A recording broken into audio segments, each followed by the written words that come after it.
এই গান না জানি আপনারা কতবার শুনেছেন।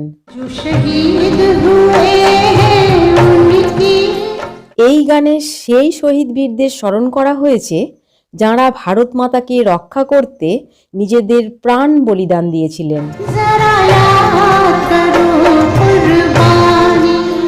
কিন্তু আজ আমি সেই শহীদদের কথা স্মরণ করব না। আজ আমি সেই শহীদের কথাই বলবো যার প্রতিভা এই গানেই কুরবান হয়ে গিয়েছিল।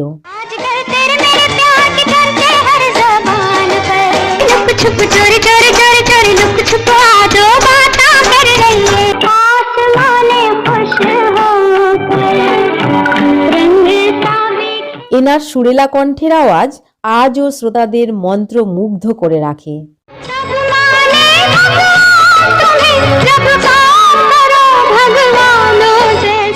তৎকালীন তাঁর গান রেডিওয়ে সম্প্রচারের সময় তাঁর নামের পরিবর্তে লতা মঙ্গেশকরের নাম ঘোষণা করা হতো। এটা কি কেবল নিছক ভুল, না ইচ্ছাকৃত?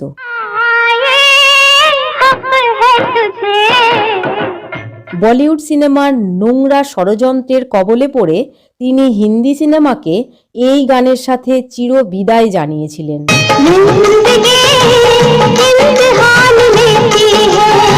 বন্ধু, গান শুনে নিশ্চয়ই আপনারা বুঝতে পারছেন আমি কোন সঙ্গীত শিল্পীর কথা বলছি।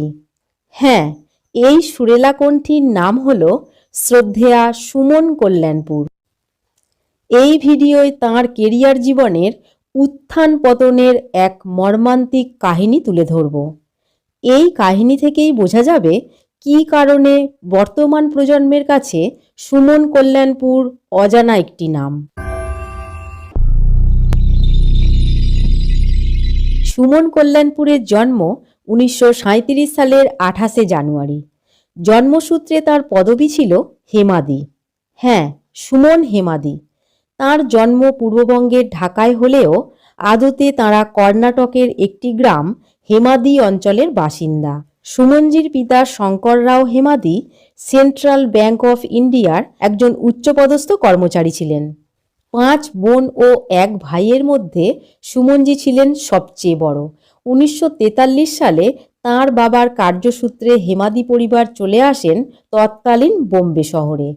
বিভিন্ন ভাষার পরিবেশে বড় হয়ে ওঠা সুমন হেমাদি একদিকে যেমন দক্ষিণী ভাষা, অন্যদিকে স্পষ্ট বাংলা ও হিন্দি উচ্চারণে দক্ষ হয়ে উঠেছিলেন, যা তাঁর সঙ্গীত জীবনের উন্নতি ঘটায়।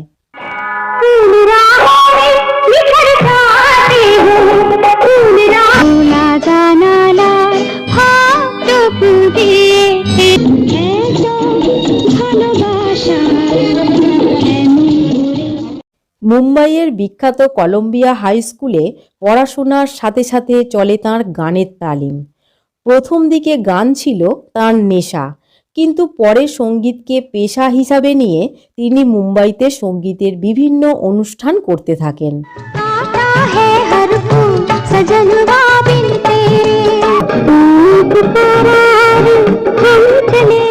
তাঁর আরও একটি গুণ ছিল, যা হলো অসম্ভব ভালো আঁকার হাত। তাঁর শ্রোতাদের মধ্যে অনেকেই যা জানেন না। পড়াশোনা শেষ করে তিনি ছবি আঁকার পাঠ নিতে জে স্কুল অফ আর্টসে ভর্তি হন। একবার এক অনুষ্ঠানে সুমনজি গান গাইছেন, আর সেখানে উপস্থিত প্রখ্যাত মারাঠি সঙ্গীত পরিচালক কেশব রাও ভোলে। সুমনজির প্রতিভা দেখে তিনি নিজেই সুমনজিকে তার ছাত্রী করে নেন। তিনি বুঝেছিলেন সুমনজির লাইট কণ্ঠ শাস্ত্রীয় সঙ্গীতের চেয়ে আধুনিক ও প্লেব্যাক গানে ভালো ফুটবে।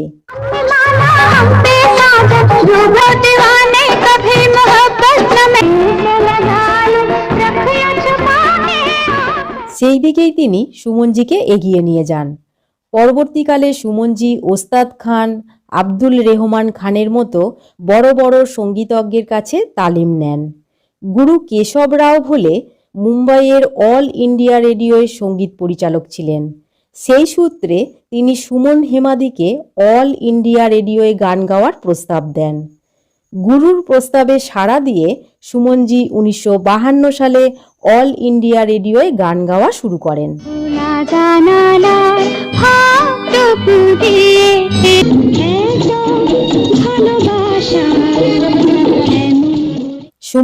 গানের খ্যাতি আসে তাঁর বিয়ের পর।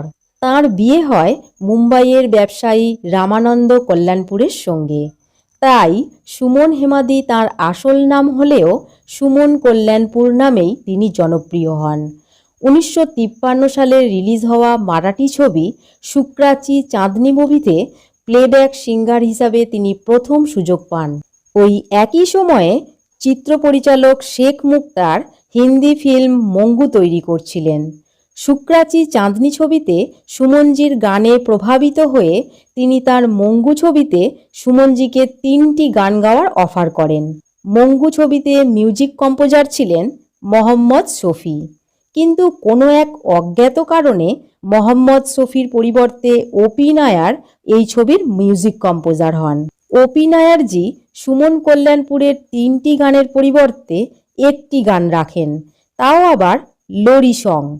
তাতে সুমনজি কিছুটা আপসেট হলেও তা হাসি মুখে মেনে নেন। এরপর 1954 সালে হিন্দি ছবি মঙ্গুর সাথে সাথে সুমনজির কই পুকারে ধীরে সে তুঝে গানটি রিলিজ হয়।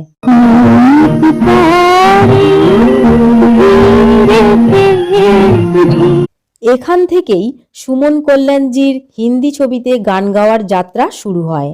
ওই একই সালে সুমন কল্যাণপুর তালাত মাহমুদের সঙ্গে জুটি বেঁধে দরওয়াজা ছবিতে তাঁর জীবনের প্রথম ডুয়েট গান করেন।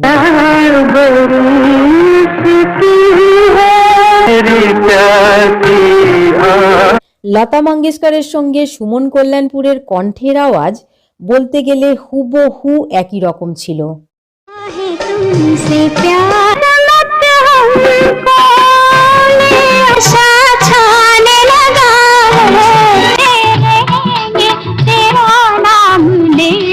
কোন গানটি লতাজির গাওয়া আর কোন গানটি সুমনজির গাওয়া তা শ্রোতারা আলাদা করতে পারতেন না। শ্রোতারা হামেশাই ধোঁকা খেয়ে যেতেন।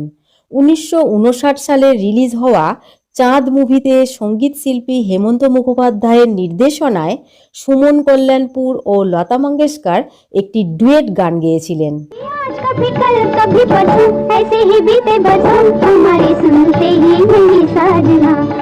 শৈলেন্দ্রজির লেখা এই গানটিতে কোনটি সুমনজির আওয়াজ আর কোনটি লতাজির আওয়াজ তা বোঝা খুবই মুশকিল ছিল।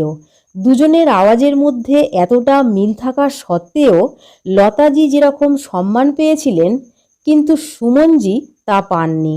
সুমনজির এতটাই দুর্ভাগ্য ছিল যে অল ইন্ডিয়া রেডিওতে তাঁর গান সম্প্রচারের সময় তাঁর নামের পরিবর্তে সঞ্চালক ভুল করে লতাজির নাম ঘোষণা করতেন।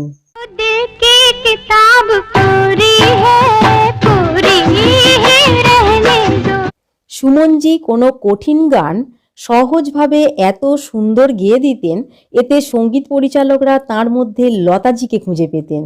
সুমনজির এই গান গাওয়ার দক্ষতাকে প্রডিউসাররা নিজেদের কাজে লাগাতেন। প্রডিউসাররা অর্থ বাঁচানোর জন্য লতাজির পরিবর্তে সুমনজিকে দিয়ে গান গাওয়ানো শুরু করেন।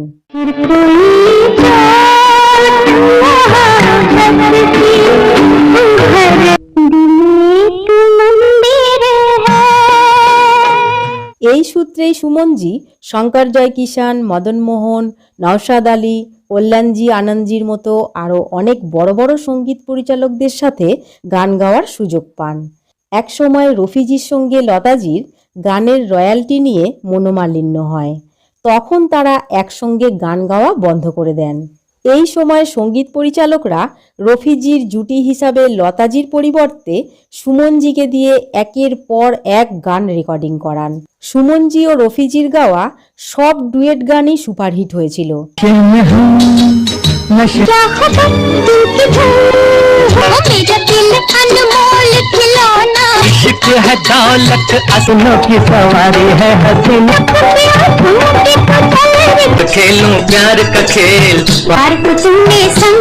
এও শোনা যায় সুমনজির সঙ্গে সঙ্গীত পরিচালকদের কাজ করার বিষয়টা লতা মঙ্গেশকর মন থেকে মেনে নিতে পারেননি।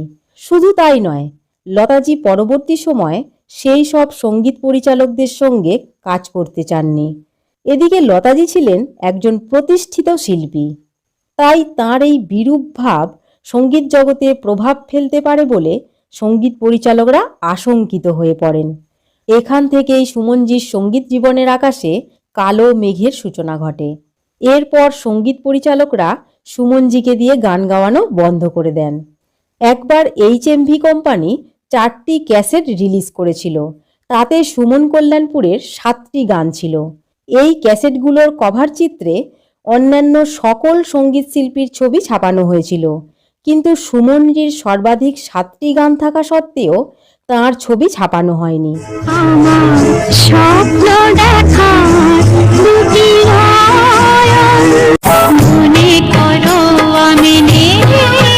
তিনি হিন্দি ছাড়াও মারাঠি, তামিল, পাঞ্জাবি ও বাংলা ভাষাতেও অনেক গান গেয়েছিলেন। এও শোনা যায় সুমন কল্যাণপুরকে যাতে কাজ না দেওয়া হয় তার জন্য নানা দিক থেকে ডাইরেক্টরদের উপর চাপ আসে। এত রকমভাবে অপমানিত হওয়া সত্ত্বেও সরল সাধাসিধে সুমন কল্যাণপুর মুখ বুজে তা সহ্য করে গেছেন। এরপর 1980 সালে নসিব মুভিতে সুমনজির একটি গান গাওয়ার সুযোগ আসে। এই গানে তিনি নিজেকে উজাড় করে দেন।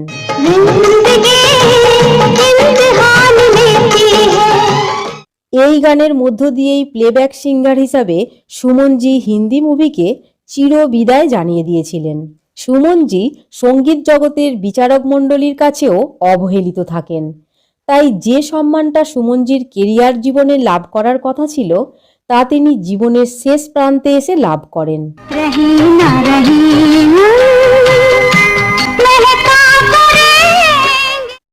1909 সালে হিন্দি মুভির বেস্ট ক্লাসিক্যাল গানের জন্য সুর সিঙ্গার সংসদ পুরস্কার, মহারাষ্ট্র সরকার দ্বারা লতা মঙ্গেশকর পুরস্কার, 2022 সালে মির্চি মিউজিক লাইফটাইম অ্যাচিভমেন্ট পুরস্কার এবং 2023 সালে ভারত সরকার দ্বারা পদ্মভূষণ পুরস্কারে ভূষিত হন।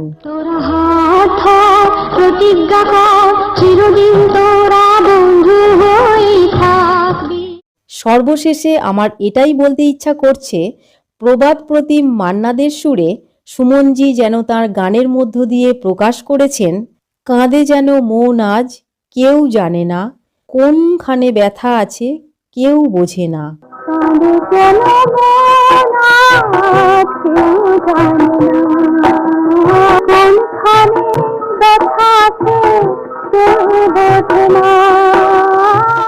বন্ধু, এই ছিল শ্রদ্ধেয়া সুমন হেমাদি তথা সুমন কল্যাণপুরের ব্যথিত জীবনের উত্থান পতনের এক মর্মান্তিক কাহিনী। এতক্ষণ আমাদের সঙ্গে থাকার জন্য আপনাদের আন্তরিক ধন্যবাদ। সুমন কল্যাণপুরজির সম্বন্ধে আপনাদের আরও কোনো তথ্য জানা থাকলে তা আমাদের কমেন্ট করে জানান। আবার পরের ভিডিওয় দেখা হবে।